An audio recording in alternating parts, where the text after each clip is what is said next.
Hi, I'm Bill Bradley. Join me for a recent excerpt of American Voices.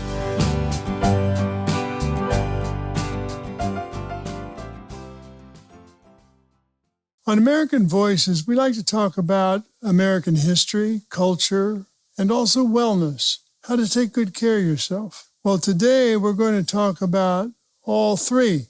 Square dancing has a rich history in American culture.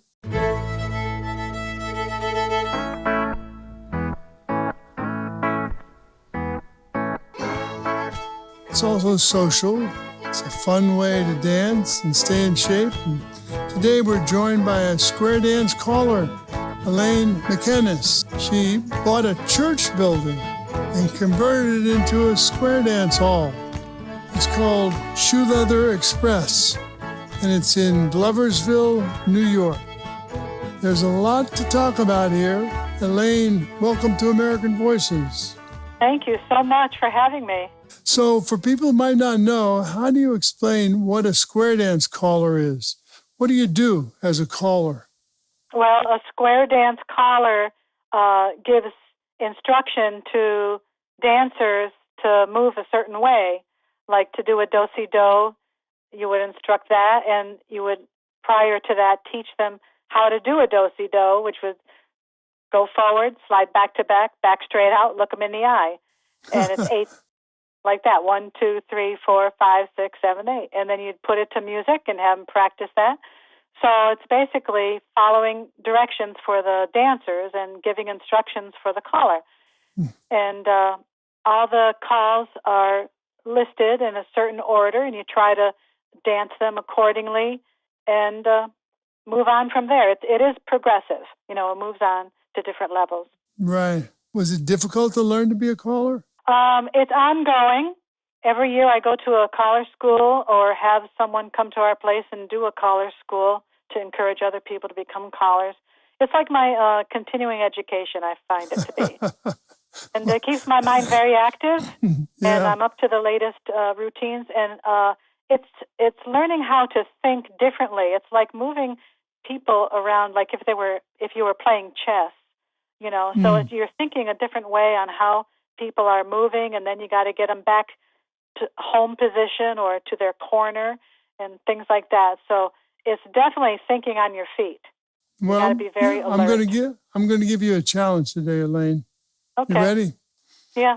Can you teach me a few things about being a caller? I mean, someone comes to you to learn to be a caller, and what do you start with? Give me some examples. Well, to start with is taking square dance lessons. And you have to know the figures first before you can become a caller. I mean, that's true for any kind of teacher. You need to know your subject before you start teaching it. All right? Right. So I guess that eliminates me. Yeah. I mean, we do fun nights sometimes, you know, to get people introduced to the activity. And it's very basic stuff. And, you know, we do church events and things like that. But beyond that, then you got to start taking the lessons to understand the different routines that are going to be given to you, things like that. So, you know, I mean, when you say circle left, circle right, I have an idea of what either of those is. But when you say do-si-do, I don't have a clue. What is a do-si-do? Okay, so you would face your partner, you'd drop hands, you'd pass the right shoulders, slide back to back straight out, and look them in the eye. And that's 8 steps. So it's 1, 2, 3, 4, back up, 6, 7, 8. Like that. That's a do-si-do. Okay, I'm ready to go. Why not? So let's assume I've taken to it. I like it. I can actually do it. Now, what do I do to become a caller? Give me an idea of what I learned to say. Okay. Maybe you can give an example of you calling something and then telling us what that is. You learn a chicken plucker routine, basically, to move people from one side of the set over to the other side of the set. It's called a chicken plucker routine? A chicken plucker, yep. Okay. It goes something like this. I'm putty in your hand. Go ahead. It's like head square through 4, so they shake 4 hands, and they pull straight by. They're at their corner. Then from here, you do a right and left through. That's a right pull by with a left-hand courtesy turn. Then you pass through, trade by, do a right and left through, and then pass through, trade by, Alaman left, square your set. You're back home. So it's learning how to get people into a figure and dance them right back home. So you've just given us an elementary set of instructions. Yeah. And I believe years and years ago, square dancing used to be on the radio, if I'm not mistaken. Yeah. I remember as a kid. Yeah. And people would, listen to the radio and square their I learned sets at about home. do-si-do on the radio. Yeah. So you've given us, instructions. Can you actually, do you mind? That's like, having Frank Sinatra on saying, would you sing my way? Maybe you could do a little call. All four ladies promenade the inside. Get back home and swing with your man. Join hands, circle left, go walking round the set. Do an Alaman left to your corner, weave the ring. Weave in and out around, meet your lady. Swing it all promenade.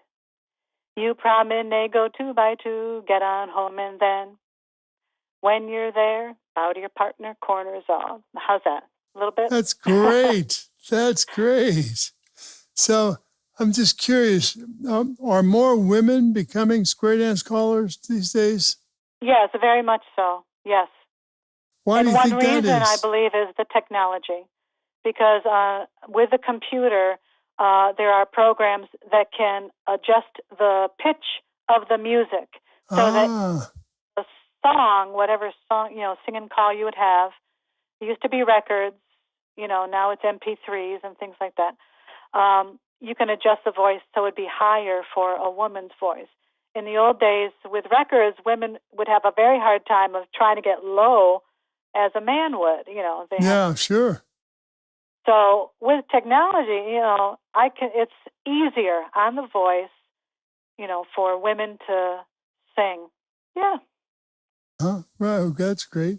So let's talk about the Shoe Leather Express.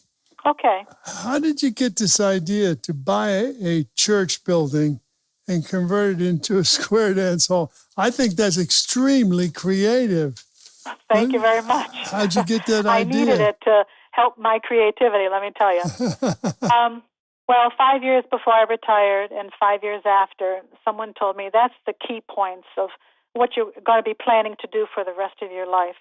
So we were square dancers for many years already, and we would always have to rent church spaces, like their social halls. Oh, yeah, right. So, it got hard after a while. I said, well, why not just buy one?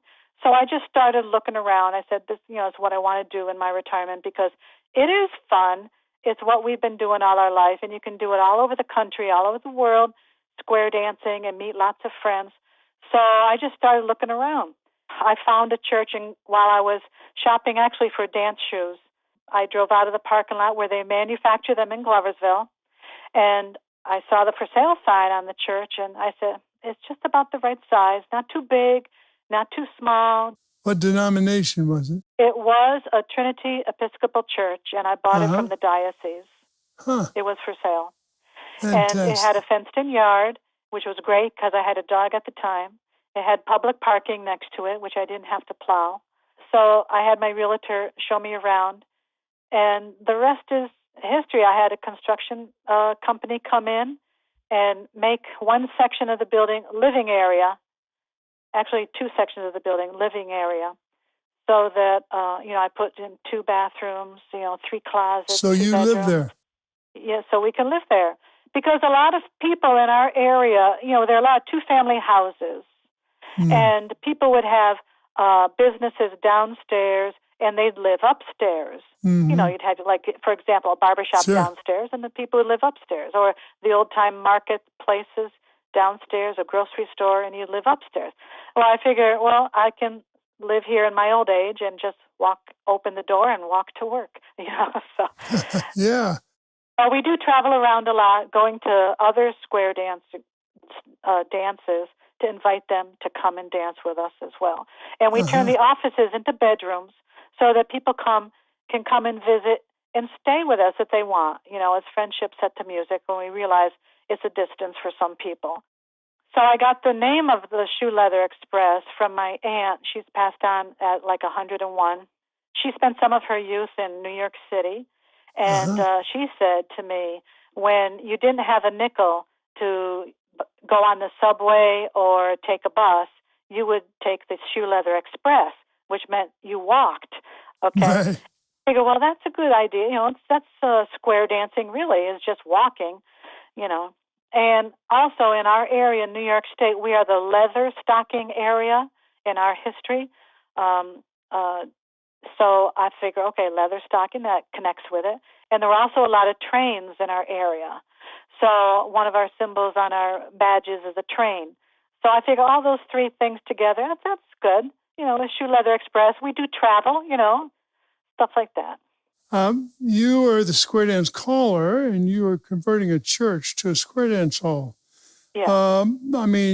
Could one say that the square dance caller might go up in the pulpit and call? Well, that's exactly where I do call. Oh, you do? On my side, I have a big square in mirrors above me, and my partner, Dennis, he's a round dance cuer. He's got a circle of mirrors above him on his pulpit, and that's exactly where we call and cue. How about that? Stuff like well, that. It's clear you love square dancing. I love square dancing, but I love to dance. I love it as an activity. It's something you can do the rest of your life, no matter what your ability. There's always something anyone can do to contribute to the activity. It's definitely a volunteer activity. It's a non-drinking activity, but it's a so much fun activity. People, you get to make real, true friends around the country, around the world, really good people. And I really hope that people get back into it. It was very popular in the 40s and 50s. Our servicemen had square dancing around the globe. And when we go to conventions, we dance with Japanese, we dance with the Germans, we dance with Australians, all over all the countries come. And it was a way of spreading democracy, around the world. Sure. So as you actually doing the dancing, what do you like about doing the dancing? I like that it's different all the time. You never know what call the caller's going to call.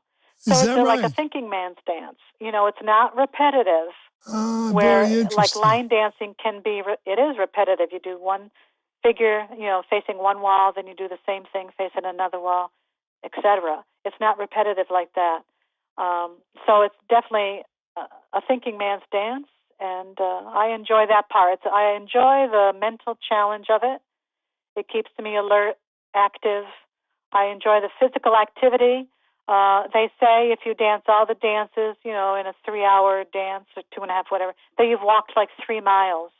And I would rather dance than go out on the road and walk, So, and the social activity, every dance we put on, we have a potluck and an introduction time, for beginners who, if they want to learn a little bit.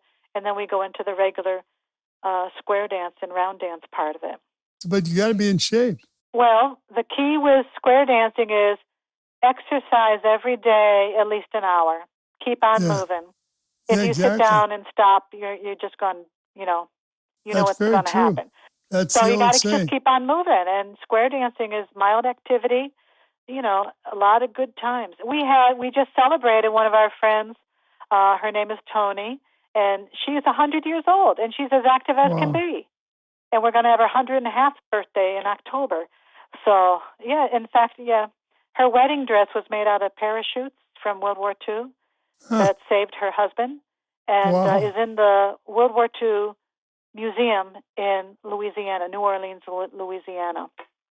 I think that admonition to keep moving, there was a baseball player once, a pro, named Satchel Paige, who was a pitcher. And he played till he was 53, and they said, "What's your secret?" And he said, "Just keep moving." That's it. That's it. At the Shoe Leather Express dances, you have themes at the dances, right? Give us an example. All the time. Give us an example of some of the themes. Give me an example of a theme that somebody suggested that you followed Okay, through. so for me to get somebody to square dance, I asked him to bring his 1/16th gauge model train in. So it's, if you can imagine, it's huge.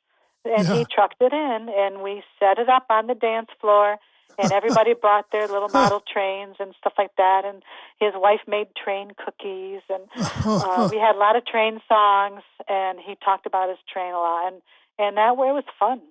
And I made tracks, as decorations, and little caboose cars with everybody's name on it as decorations in the hall. I put up mirrors. Before I retired, I put up mirrors in the hall, so it looks like a dance hall. And that was great. one. Yeah, well, listen, do you have children? I do. 2 daughters. Do they dance? I gave them dance lessons as they grew up, tap, jazz, acrobatics, ballet. And if they square dance today, I don't believe they do, but they always say it skips a generation. So I just became a new grandma, so I hope my grandson dances. Yeah. Okay. So is it difficult to get younger generation interested in square dancing? It was because, they're on their phones and things like that. Right. But I think they are looking for activity. They really are looking for activity, and they would be very much pleased with square dancing. It doesn't take a lot of time. It's not that expensive. And you really have a good time with friends. It's social. You can forget about all your problems and just go and have a good time. It really is fun. People don't care what profession you are, where you come from. Just come and have a good time. Leave your troubles behind. That's square dancing. Just follow what that caller says. That's it. Good music, and let me tell you, the music is upbeat. It can be country, it can be pop, it can be any kind of music today. It's some of the best music around. Well, listen, Elaine, thanks for being here. Tell us about Square Dance. Thank you so much for having us, and I hope you find a square dance club near you. You can go to where'sthedance.com, or you can go to you2candance.com. YOU2candance.com, and click on your state and find a name and number of a caller near you. How's Fantastic. That? Thank you so much. much. When you're in our area, I want you to come by and see us, okay? If I'm ever in Gloversville, I won't pass up the old Episcopal Church, that's for sure. It's still, yep. It's beautiful. We're improving it all the time, laying down floors, stuff like that. So we hope you can come by sometime. We'll put you up. Definitely. I've been speaking with founder of the Shoe Leather Express and Square Dance caller, Elaine Mikenas. To find out more, visit us on Facebook. Our Facebook page is American Voices with Senator Bill Bradley. And on Instagram, it's Bill Bradley on SiriusXM. Circle left. Alabama left. Here we go. Right, left, grand. Hand over hand. Around the ring you go. Swing. Promenade. Forward. Head square through 4. Sides. Clap your hands. Touch your corner. Scoot back, go boys. Scoot back, go girls. Girls fold. Double pass through. Face right. Couple circulate. Girls trade. Thank you for listening to American Voices here on my YouTube channel. For more interviews celebrating the goodness and creativity of the American people, click the subscribe button below.